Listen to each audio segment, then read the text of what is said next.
साथियों, स्वागत है एक बार फिर आपका अपने YouTube चैनल हिंदीवादी पर। साथियों, यहाँ पर आपको क्राइम स्टोरी की कहानियाँ सुनने को मिलती है।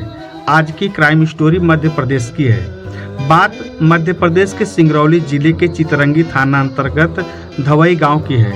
थाना प्रभारी अपने ऑफिस में दैनिक कामों में लगे हुए थे, तभी उन्हें चितरंगी करथुआ रोड पर स्थित एक झोपड़ी में किसी महिला की लाश मिलने की सूचना मिली। सूचना मिलते ही पुलिस टीम के साथ वह घटना स्थल के लिए रवाना हुए। उनके वहां पहुंचने से पहले ही काफी भीड़ वहां पर जुट चुकी थी। थाना प्रभारी ने भीड़ में मौजूद एक व्यक्ति से इस बारे में बात की तो उस व्यक्ति ने बताया कि हम गांव वालों को काफी दिनों से आसपास में अजीब सी दुर्गंध आ रही थी। हमें लगा कोई जानवर मरा होगा, उसी से बदबू आ रही होगी, किंतु ऐसा नहीं था।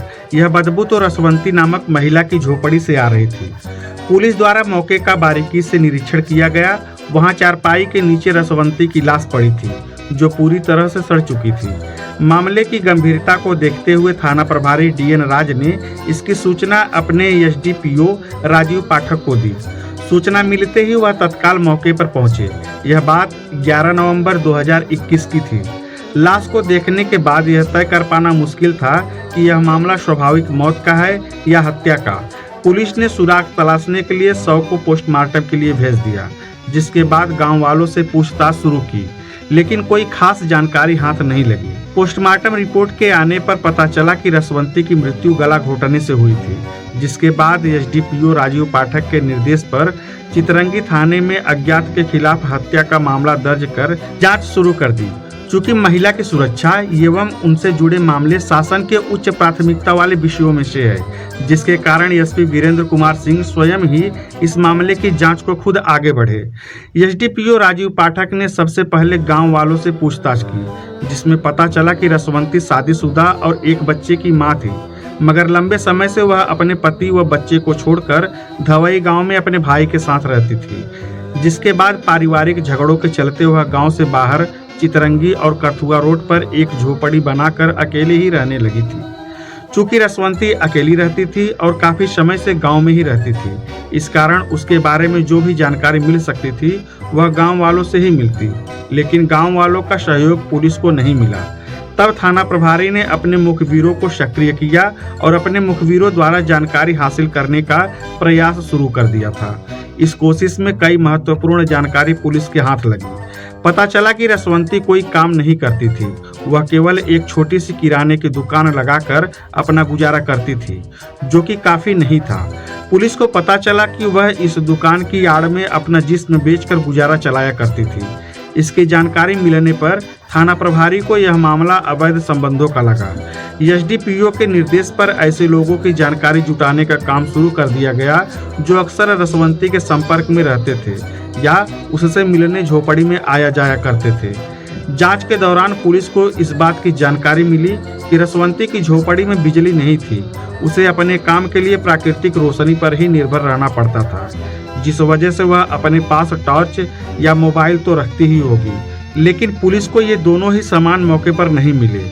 इससे शक हुआ कि शायद मोबाइल और टॉर्च दोनों ही हत्यारे अपने साथ ले गए होंगे। SDPO ने गांव वालों से पूछताछ करते करते इतना तो समझ लिया था कि हत्यारा इसी गांव का होगा, इसलिए उन्होंने जांच के परिणामों को गांव वालों के बीच फैलाना शुरू कर दिया, जिसका नतीजा भी जल्द ही सामने आ गया। हुआ ये कि 2 दिनों बाद ही गांव में एक जगह पर रसवंती की टार्च पड़ी मिली, जो हत्या के बाद से गायब थी। टार्च जिस स्थान पर मिली उसके आसपास रहने वालों की सूची तैयार करवाई गई तथा इस बात की भी जानकारी जुटाई कि इनमें से कौन रसवंती से रात में मिलने के लिए आया करता था। इसमें से एक नाम सामने आया, वो नाम था 22 साल के प्रिंस यादव का। पुलिस को जानकारी मिली कि भले ही प्रिंस रसवंती से आधे से भी कम उम्र का था, लेकिन रसवंती के पास उसका आना जाना भी काफी था। यहाँ तक कि शादी होने के बाद भी प्रिंस ने रसवंती के यहाँ आना जाना नहीं छोड़ा था। इस जानकारी के बाद पुलिस ने प्रिंस के मोबाइल फोन की कॉल डिटेल्स निकलवाई, जिसमें पता चला कि प्रिंस और रसवंती के बीच अक्सर फोन पर काफी देर तक बातचीत होती रहती थी।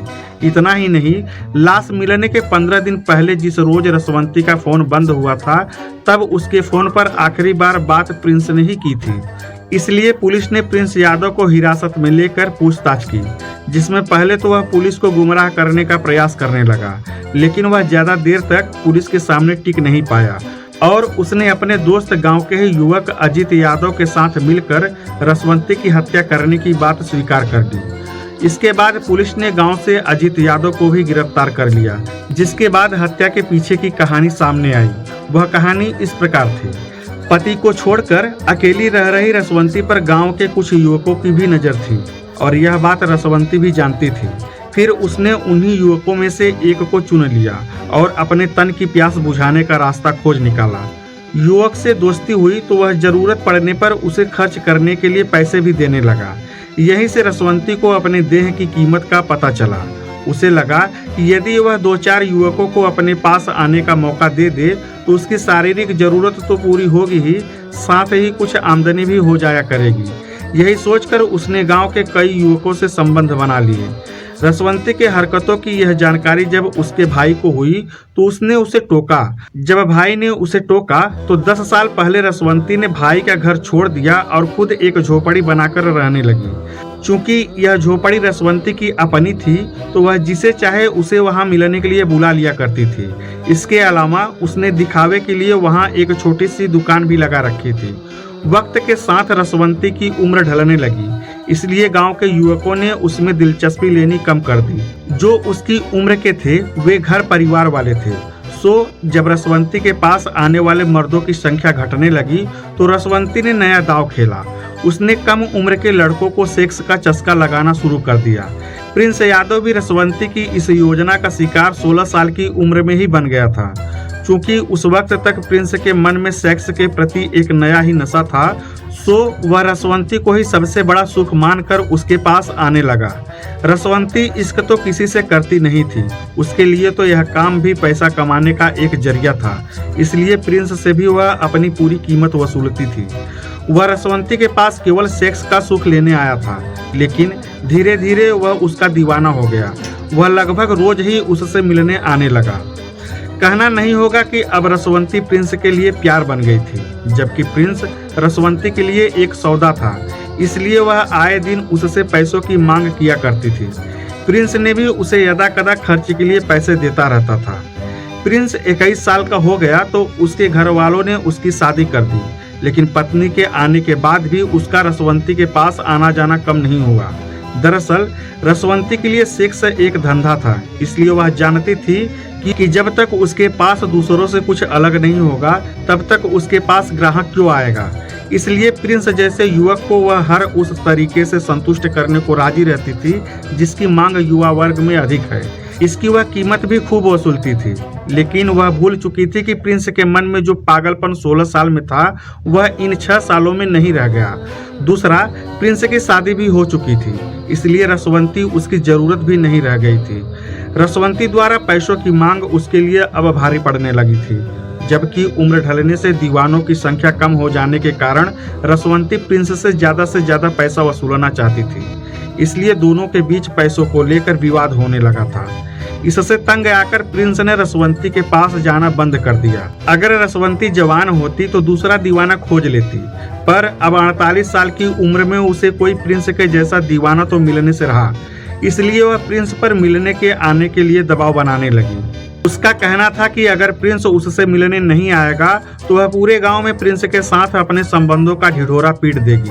प्रिंस इस बात से परेशान हो गया तो उसने अपने दोस्त अजीत यादव के साथ मिलकर रसवंती की आवाज हमेशा के लिए खामोश करने की ठान ली। इसके लिए योजना बनाकर दोनों दोस्त 27 अक्टूबर 2021 की शाम रसवंती के पास पहुंचे, जहां उसे कुछ रुपए देकर दोनों ने बारी बारी से पहले तो रसवंती के साथ संबंध बनाए, फिर साथ में लाई जानवर बांधने की रस्सी से उसका गला दबाकर हत्या कर दी। लाश को वहीं चारपाई के नीचे डालकर घर आ गए।